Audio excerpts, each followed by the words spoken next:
두 바퀴가 달린 자전거를 처음 배우기 시작할 때 일이었습니다. 그거 잘 쓰러지지 않습니까?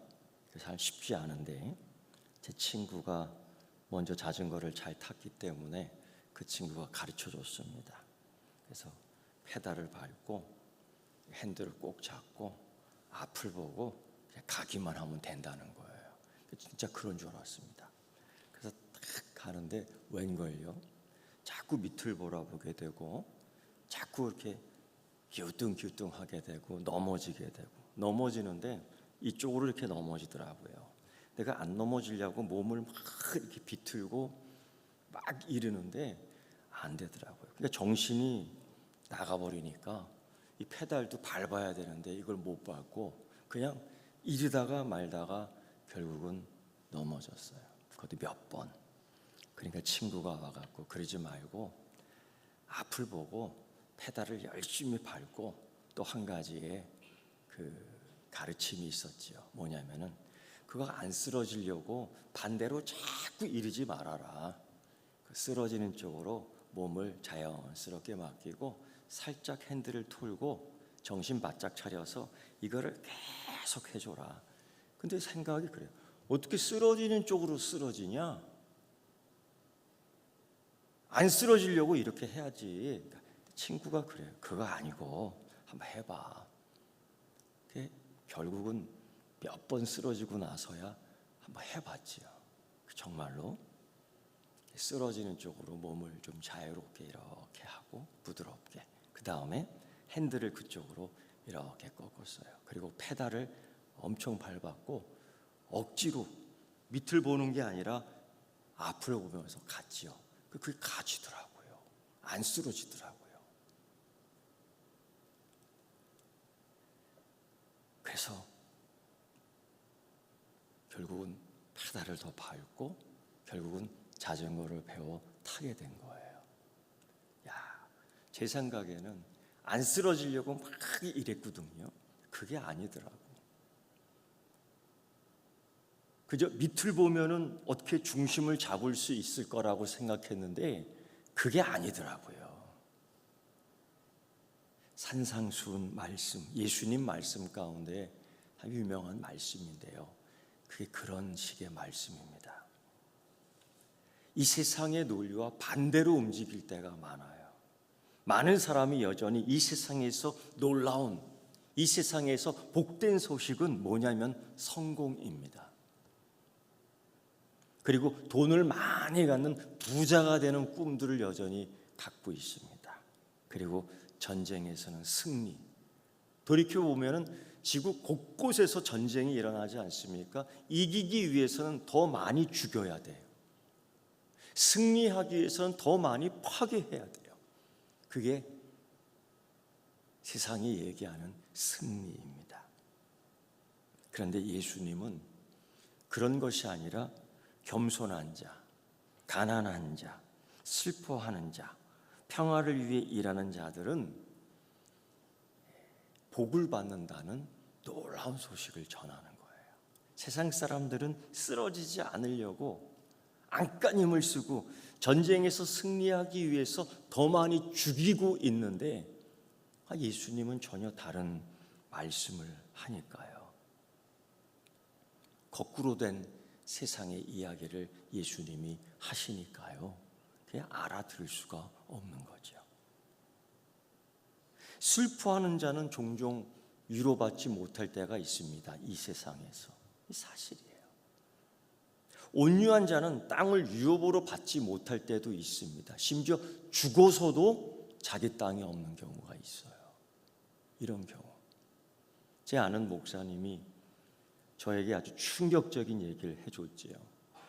자기는 바늘 하나 꽂을 땅이 없다라고 얘기를 하더라고요. 무슨 뜻인지 이해하겠어요? 자기는 바늘 하나 꽂을 땅이 없다는 거예요. 그게 충격을 받았어요.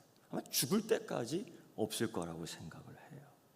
정의를 갈망하지만은 종종 무덤에 묻힐 때까지 그 정의를 못 보는 사람들이 많습니다. 그런데도 예수님은 겸손한 자, 가난한 자, 슬퍼하는 자, 평화를 위해 일하는 자들에게는 놀라운 복된 소식이 있는데 복되도다 라고 얘기하고 있는 거예요. 도대체 그 의미가 무엇일까요?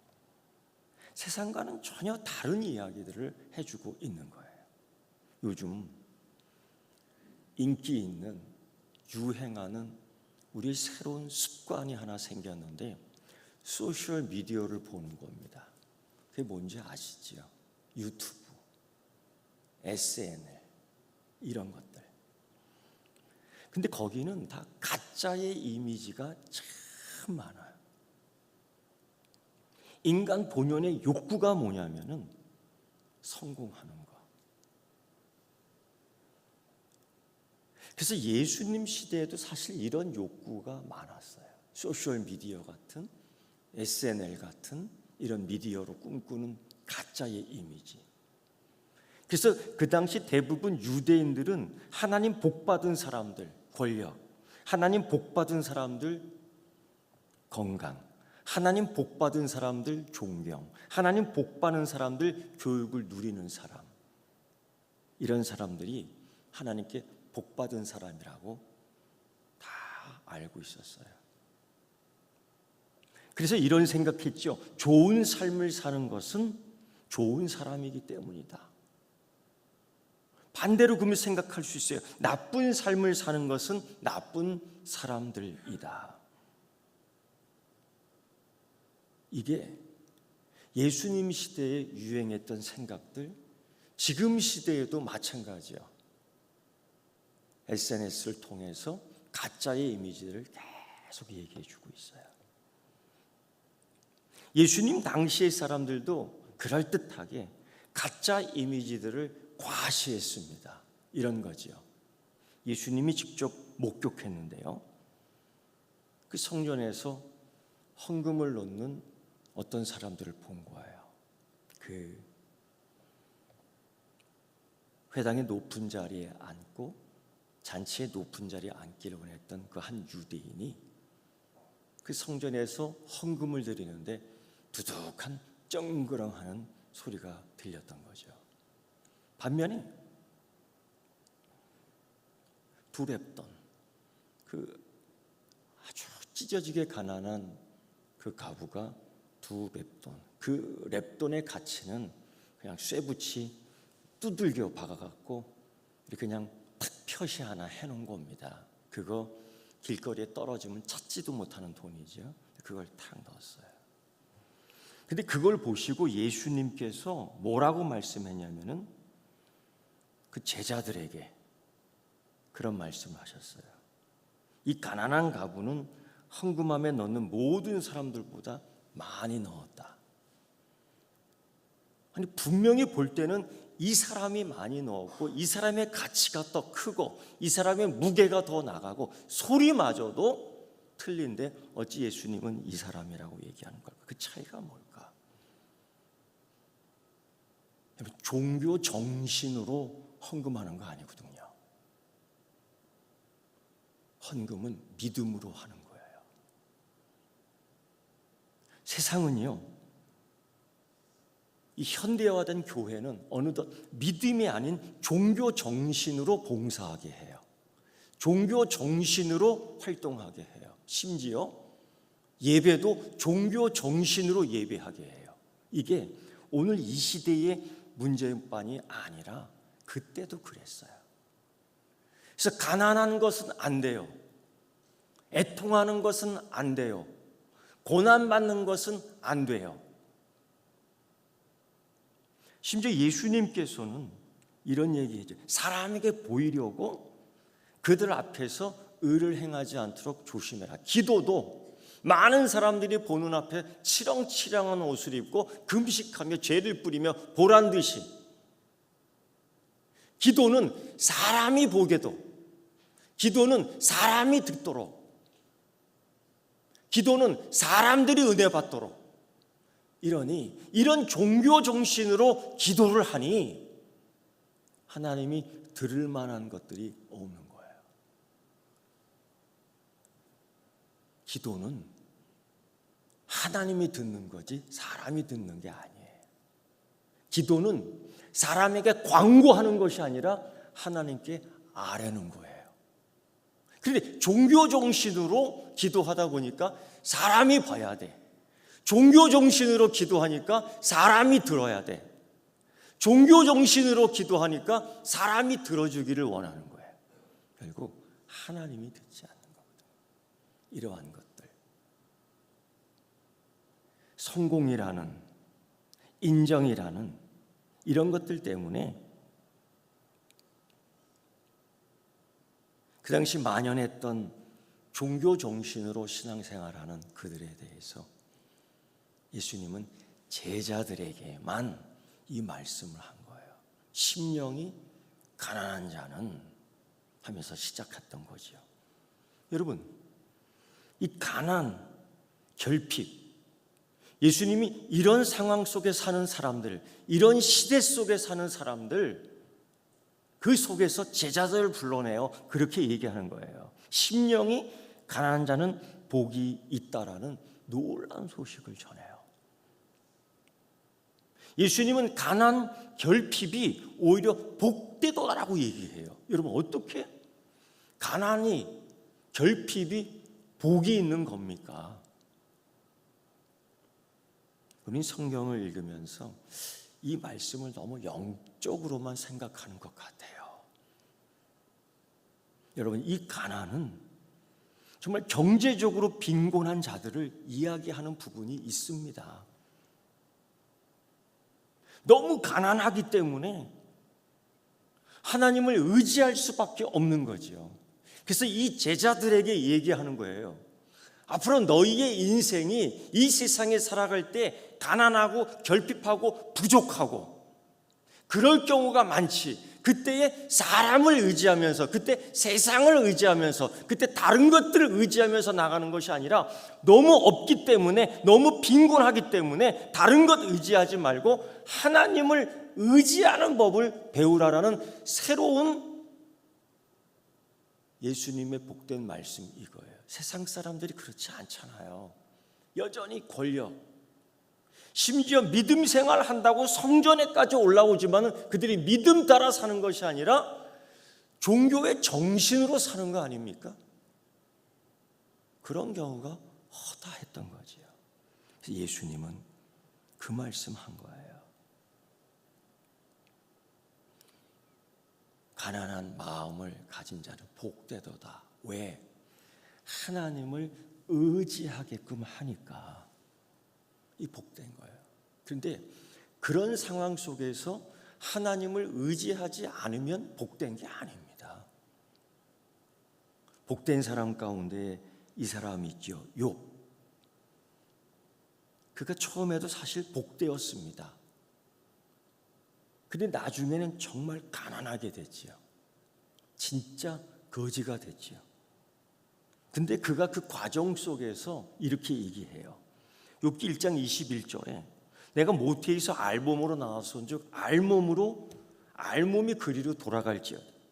주시니도 여호와시오 거두니시도 여호와시니 여호와의 이름이 찬송을 받을지어다 하고서 그때에 가난했을 때의 고백이에요. 아니 어쩌다가 이렇게 됐을까? 하나님 나한테 이러실 수 있을까? 내가 뭘 잘못했는데요? 충분히 나올 수 있는 상황이에요. 근데 그가 그때에 하나님에게 더 이 눈을 맞추고 있는데 놀랍게도 욥기 42장 그 욥의 끝부분에 있어서 그가 이렇게 해요. 이제 내가 눈으로 주를 배웠나이다 라고 얘기해요. 이 굉장히 중요한 과정이에요. 심령이 가난한데 결국 다른 것 의지하지 않고 하나님을 의지할 수 있어. 예수님이 그걸 얘기하고 그게 복되도다. 그게 복되도다. 어렵고 힘들 때 다른 길 가는 사람이 많거든요. 그런 경우가 있어요. 예수 믿어도 하나도 소용이 없다. 이게 심령이 가난하지 않은 자가 이야기할 때가 있어요. 예수 믿어도 소용이 없더라. 이거는 세상적 종교 정신으로 예수를 믿었던 자의 이야기예요. 예수를 믿으면 하나님이 나에게 축복해 줘야지. 내가 예배를 드리면 하나님이 나에게도 한 개 더 줘야지. 이런 예수님과의 신앙에서의 이 결탁, 하나님과 예배 드릴 때의 결탁, 주고받는 결탁, 이런 종교 정신은 복될 수가 없는 거죠. 이런 경우가 있었습니다.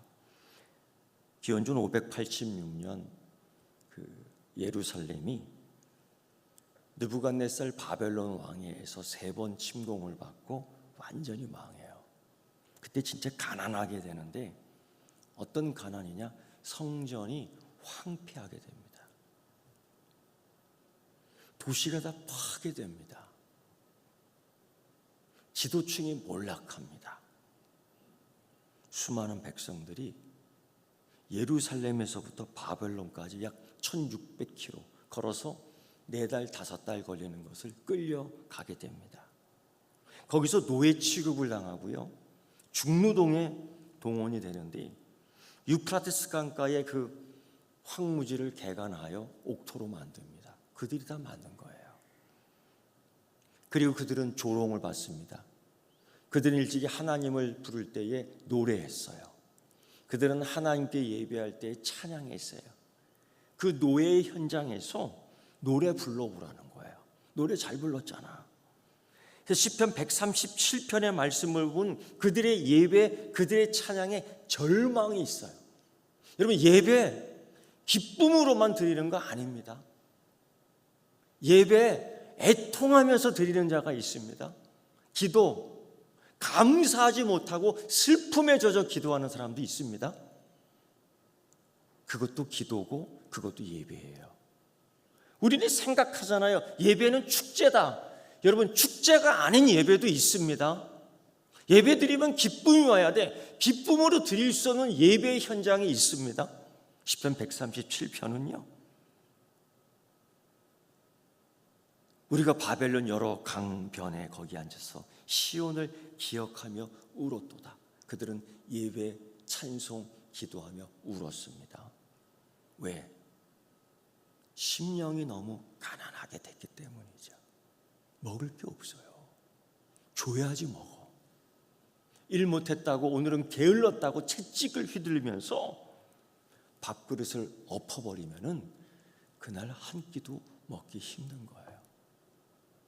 그때는 안 그랬는데, 예루살렘에서는 안 그랬는데, 성전에서 예배드릴 때는 안 그랬는데, 이 포로 생활은 단순히 정치적인 패배가 아니라 신앙의 붕괴를 이야기하는 거예요.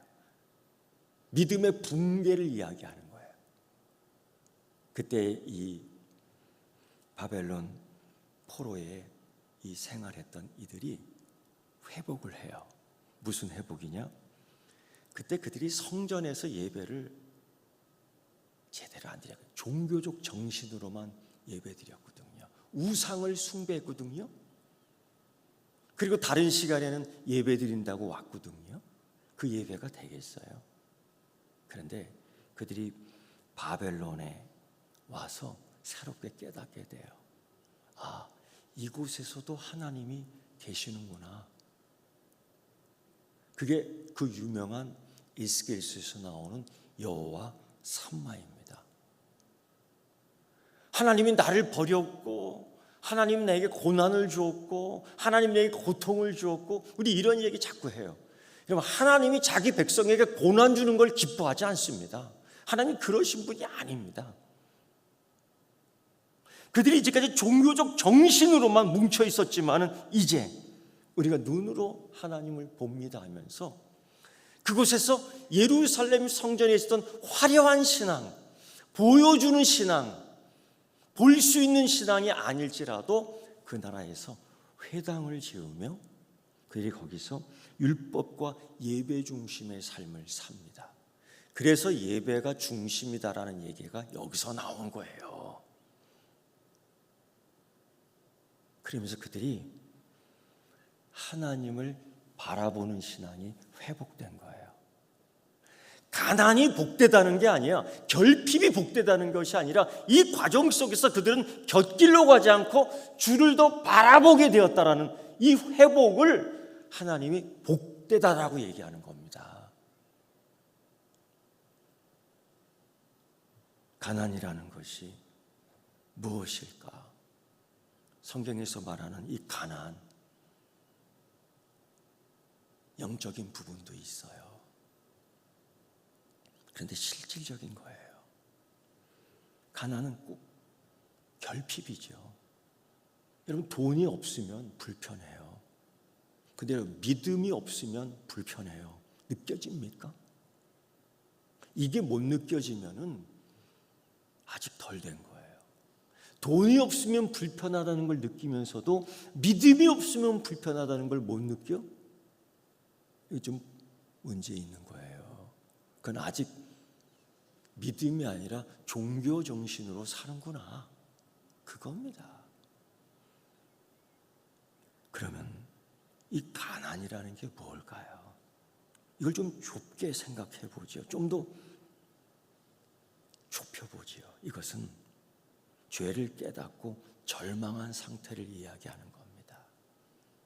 하나님 앞에서 그저 이런 거, 이게 아니라 하나님 앞에서 이걸 느끼는 거죠. 난 이제 죽었구나. 하나님 앞에서 찬양하고 기도하고 헌금을 내고 이것이 내 자랑이 되는 것, 보여줄 수 있는 것, 과시할 수 있는 것, 이건 가난이 아니에요. 하나님 앞에서 절실함을 느끼는 것, 이런 거죠. 이사야 선지자가 그 환상 중에 눈으로 주의 천사들을 보잖아요. 그리고선 그가 입술로 터져 나와요. 나 이제 죽었구나. 나 이제 망했구나. 심령이 자기의 죄를 깨닫고 보게 되는 아주 절망의 상태. 어떤 이들은 이렇게 역설적으로, 아니 하나님을 만나는데 왜 절망을 해? 하나님을 만나니까 절망하는 거예요. 하나님을 만나니까 자기가 보이는 거예요. 하나님을 만나니까 내가 하나님 영광에서 녹아줄 수밖에 없는 거예요. 내 존재가 먼지 같은 존재, 내 존재가 지렁이 같은 존재밖에 되지 않는 거예요. 그러니까 절망하는 거예요. 결국 뭐예요? 내가 아무것도 아니니까, 내가 진흙이니까, 내가 토기장이 되시는 하나님만을 의지할 수 없고 하나님만을 의지해야 되겠구나를 깨닫는 것, 이게 복 있는 자예요. 이걸 예수님이 말씀하는 겁니다. 역대하 21장과 사무엘하 24장을 보면 공통적으로 다윗의 그 말년 정치 이야기가 나옵니다. 그때 다윗이 욥 장군에게 그 인구 센서스 조사를 하게 돼요. 통계 조사. 근데 다윗이 내린 이 인구 조사를 하라는 것은 단순히 행정 통계를 하기 위해서 내린 명령이 아니었어요. 그는 군사력과 국력에 대한 자부심, 자기 뒷배가 이 정도라는 것으로 만족함을 얻기 시작한 거예요. 언제부터? 그가 항상 여호와께 묻자가 가로되,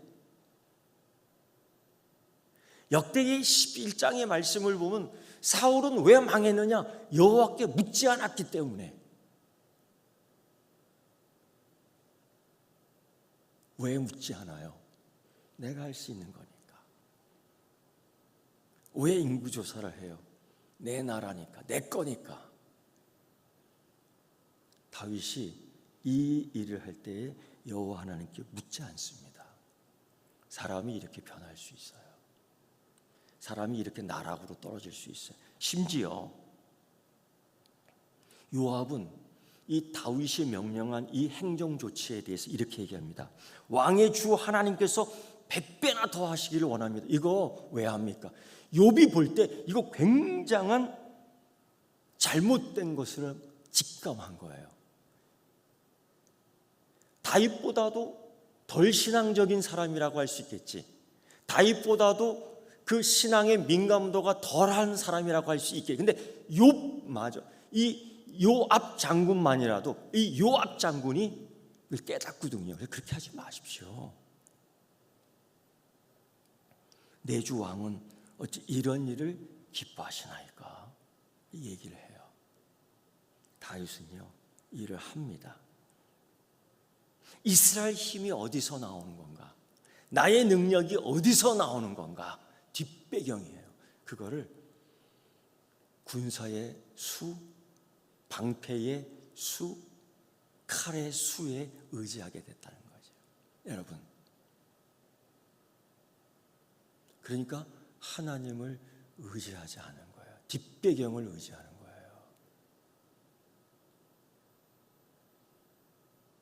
그럼에도 불구하고 하나님 찾지만은 이 종교적 정신으로 찾는 거예요. 이건 심령이 가난한 게 아니에요. 여러분 그렇지 않습니까? 하나님을 조금만 의지하고 나는 아직 쓸 게 있어. 하나님 조금만 의지하고 나는 아직 먹을 게 있어. 하나님 조금만 의지하고 나는 아직 입을 것이 있어. 이런 거예요. 이거는 심령이 가난하지 않은 거예요. 왜? 하나님을 전적으로 의지하지 않기 때문에 단지 종교 정신으로 교회 생활하는 거예요. 종교적 정신으로 기도하는 거예요.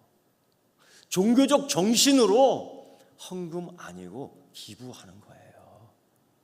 종교적 정신으로 내가 이만큼 했으니 하나님도 나에게 이만큼 줘야 돼요라는 그 계약을 맺는 거예요.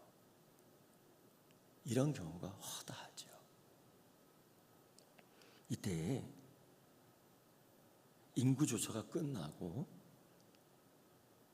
나중에 깨닫게 되죠. 다윗이 회개합니다. 그런데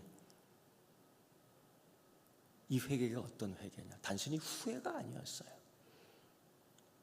하나님 아닌 다른 것 의지에 하나님의 내 뒷배경이 아니라 사람의 뒷배경이라는 걸 깨닫고 그가 회개하는데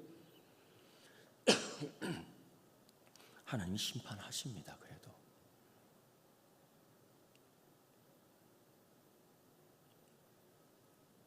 하나님 그래도 심판하셔요. 결국 자기가 셌던 그 인구수, 자기가 그것으로 만족했던 그 인구수의 너무 많은 인원수를 하나님이 그냥 데려갑니다. 어이없이 다 데려가요. 네가 이걸 의지했어? 하나님이 가져가요. 네가 저걸 의지했어? 하나님이 가져가요. 네가 이게 뒷배경이었어? 하나님이 가져갑니다.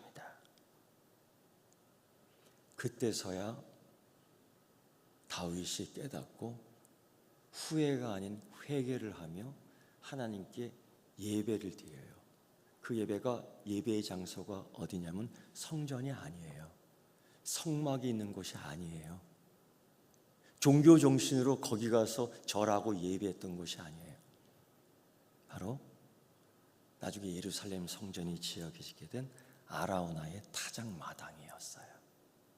거기서 그 아라우나의 그 농기구와 짐승을 돈으로 사 거기서 예배를 드리는데 번제와 화목제물을 드려요.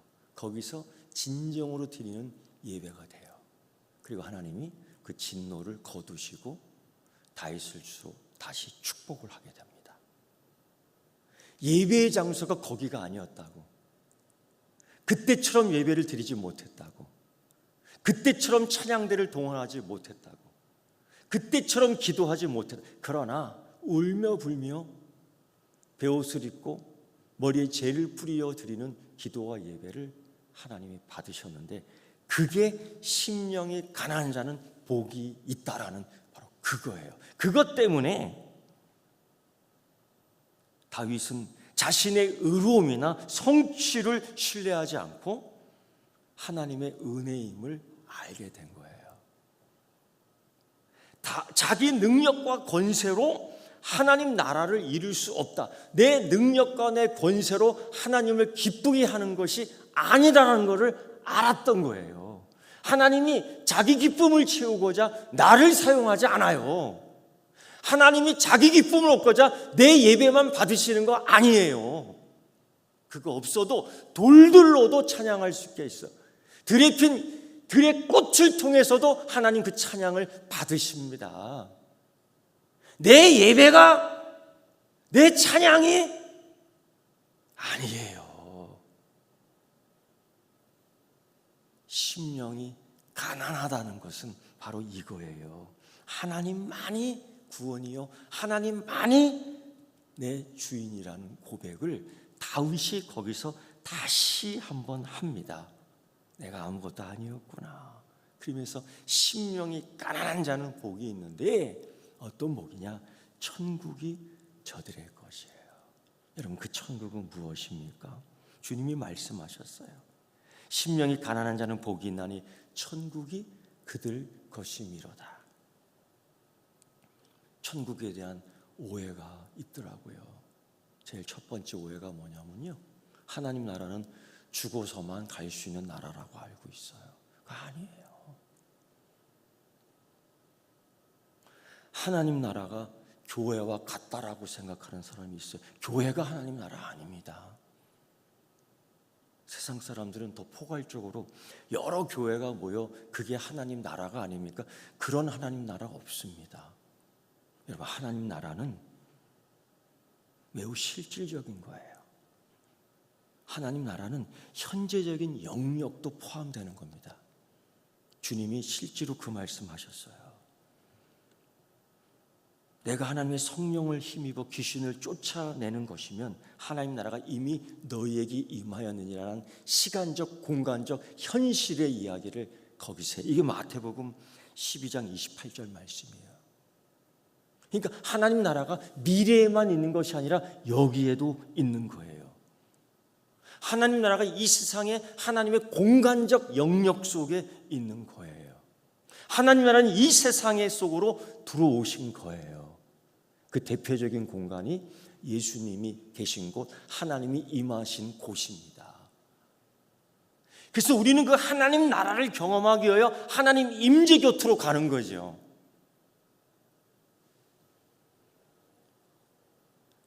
하늘나라는 심령이 가난한 자에게 상급으로 주어지는데,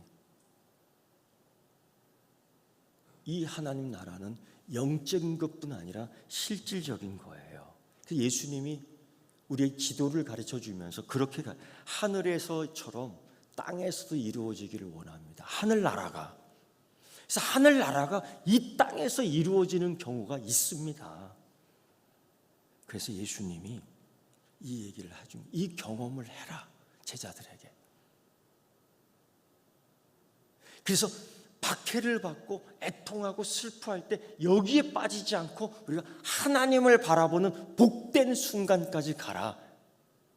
거기서 하나님 나라가 네 것이 되는 거라는 복을 다시 한번 확인하고 약속해 준 겁니다. 여러분, 우리가 어떤 정신으로 믿음 생활을 합니까? 다시 한번 돌이켜 봐야 될 것 같아요. 내 안에 이 종교 개혁이 돼야 될 것 같아요. 두발 자전거를 배우기 위해서 자전거를 열심히 탔지만 넘어지기 일쑤였습니다.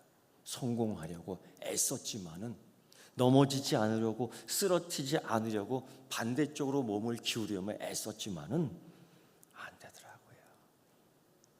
그때 내 자전거 타기를 가르쳤던 친구가 그런 얘기했어요. 쓰러지는 쪽으로 좀 몸을 약간 돌려봐. 그리고 핸들을 살짝, 그리고 앞을 보고 페달을 세게 밟아. 자꾸 밑을 보지 말고 한번 해봐. 그랬더니만 쓰러지고 넘어지지 않고 자전거가 두 발로 달려가기 시작하더라고요. 산상수훈 하나님 말씀이 그런 거예요. 심령이 가난한 자는 가난을 누가 좋아해요? 그게 복되다는 게 아니에요. 그 다음 하나님만을 의지하니까 그게 복되다라는 거죠. 거기까지 좀 깨달을 수 있는 여러분 되기를 축원합니다. 기도하겠습니다. 주 여호와 하나님, 여전히 아버지 때부터 배운 종교의 정신으로 사는 사람이 있습니까? 자기 조상적부터 지켜온 믿음이 아니라 종교의 정신으로, 교회의 습관으로 믿음 생활하는 자가 있습니까? 아버지, 유대인들의 종교 정신과 그 습관을 넘어 주님은 이 하나님 나라의 복음 이야기를 놀랍게 시작했습니다. 주님, 하나님 말씀 읽을 때에 깨달음을 주시옵시고 욥처럼 볼 수 있는 은혜 주시사 하나님께로 가까이 가는 신앙인이 되게 하여 주시사 믿음으로 살게 하여 주옵소서. 예수님의 이름으로 기도드리옵나이다. 아멘.